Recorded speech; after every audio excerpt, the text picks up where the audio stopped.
The Exchange Club Fair is always the biggest event in Albany with tons of rides. But this year, after Hurricane Michael, it just means more. What's the latest down there? Hey guys, we are in South Dougherty County right now, and the wind over here has really picked up. We're hearing sustaining winds at 30 miles an hour or more. It is coming through here. We've got a large tree line in this area back here near the EOC Dougherty County Firefighter Training Facility, and that's where we are hanging out tonight. You can also see on the ground, I don't know if you guys can tell, there's some flooding already going all over the place here. This area is even on a hill, and even on top of this hill it seemed to got a little bit of flooding. Not much going on with that yet, but this rain has just been nonstop all night long. And these trees here have really been seeing some heavy wind gusts come through. And these little thin trees here have bent almost completely over when the wind gusts come through and really hit those trees there. You can see the wind is really kicking up right now. It's getting pretty strong.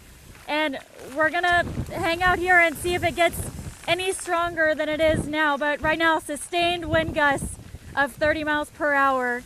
And hoping these trees back here are not going to break or anything like that, but they're getting pretty unstable. And we've got some other houses over here as well that have large trees over them, and hopefully that they can sustain these winds, guys. Tracking Hurricane Michael, team coverage, Shelby Williams. Floodwaters taller than my boots in some places and neighborhoods like these in Lee County, and more flooding water is expected to come our way. Shelby, what can you tell us?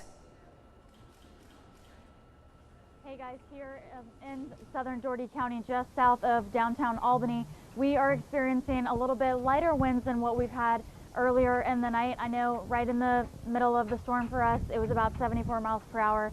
Here now, it's definitely died down a lot. If you can kind of see in the background, not as windy as it was before, and the rain is another thing. It's almost completely faded out of here. That is also has passed us pretty quickly. It is still sprinkling, but not as bad as it has been. And also we got more information from our EMA directors. They told us that basically we know that there is widespread damage all over Albany, and they just say that they really can't do much about it right now. They are going to have to wait until those winds get down to 35 miles per hour before it is safe for them to get out. And they keep telling over and over again, do not go out on the roads yet. There's power lines down. I've been told that the majority of roads are completely blocked with trees, and they just want to make sure that everyone stays safe as well around here. Team coverage, Hurricane Michael, Shelby Williams. Cordele experienced a tragedy on Christmas night at Joe's Meat Market when someone was found shot to death in their vehicle. At 11:30 last night, the Cordele Police Department found 28-year-old Tanae McCall dead in their car from a gunshot. Police say the victim was in Joe's Meat Market parking lot. The police are working with a GBI to solve this crime, and they are not ruling out gang violence. Lieutenant Andrew Rufus, PIO for the police department, says they are searching for witnesses. So of course they locked down the scene and immediately started to trying to locate witnesses, anybody that might have seen or heard anything. As it is a store, there's a lot going on. We're just trying to get those folks that might have seen something or, again, kind of had an idea of what might have happened. Officers at the Cordele Police Department are now calling this a homicide investigation, and they tell us that they have a couple of leads so far. Reporting in Cordele, Shelby Williams. Meet Piper, a 2-year-old Beagle mix. The entire family, including her 9 puppies, live at the Lee County Animal Shelter. Dogs like Piper can get extremely stressed out during the holidays because of more people around and table scraps and extra treats dogs may get. Jackie Grigg, the shelter manager, says pet owners should avoid certain foods. I would not give them turkey bones or chicken bones because they splinter up, dogs especially, and it splinters up and you get in their digestive tract and cause a lot of medical problems. Smaller dogs like Piper here can't really handle table scraps as well as your average Labrador Retriever. So this Thanksgiving, make sure your dogs stay safe. You may know everyone at the parties or gatherings you're attending, but your furry friends may not.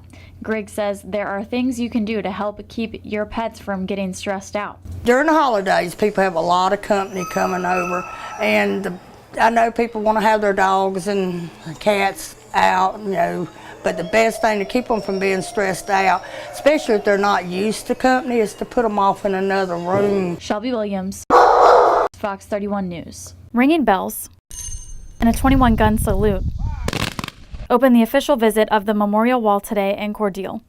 A ceremony was held and the bells were rang for each life that was lost from Southwest Georgia and Vietnam. The traveling wall is an exact replica of the Vietnam Memorial in Washington, D.C. It gives veterans the opportunity to see it, some of them for the first time. Veterans who came out were a mix of happy and emotional. Veteran Joseph McCoy says he was searching for a name that meant a lot to him. I have a friend whose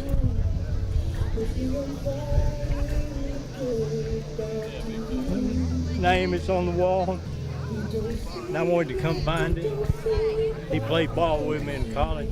Mike Murdoch, the resource manager of Georgia Veterans State Park, said this wall is important for everyone to see. You know, it looks like a mosaic of names, but then you realize that each one of those is an individual, a person who had a life, had dreams, had hopes, family, and they're gone from this world. A packed field and numerous military presentations made the event a family affair, but some came alone.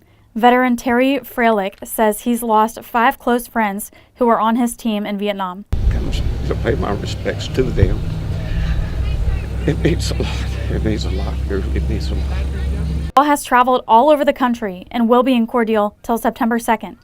Shelby Williams, Fox 31 News. Thanks, Aaron. More than 96,000 viewers later, this high school's choir has stolen the community's hearts on Facebook.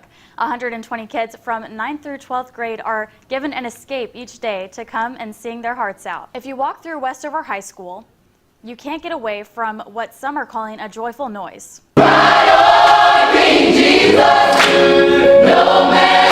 Throughout the halls. Chorus director Samuel McPhee Jr. says he had to find a way to get kids to let loose and trust him in order for them to sing in front of people. I tell them there's no judge zone, so I don't judge them, I take them as they are, and they can see the love of my music. And that shows in their music.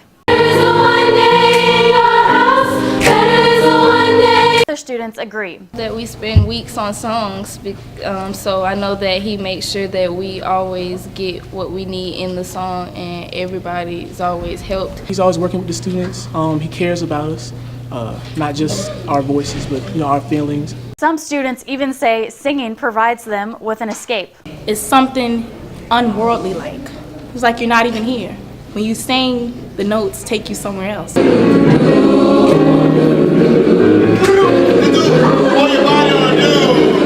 Not only have they been noticed on social media, but in competitions as well. The choir took first place at the National Peanut Festival in Dothan, Alabama. McPhee says it's about a lot more than recognition. Music is an outlet that can heal, that can touch lives no matter where you are, no matter what your situation is. If you want to witness the Westover Chorus for yourself, you can attend their performance December 18th at 7 p.m. at Westover High School. In the studio, Shelby Williams, Fox 31 News.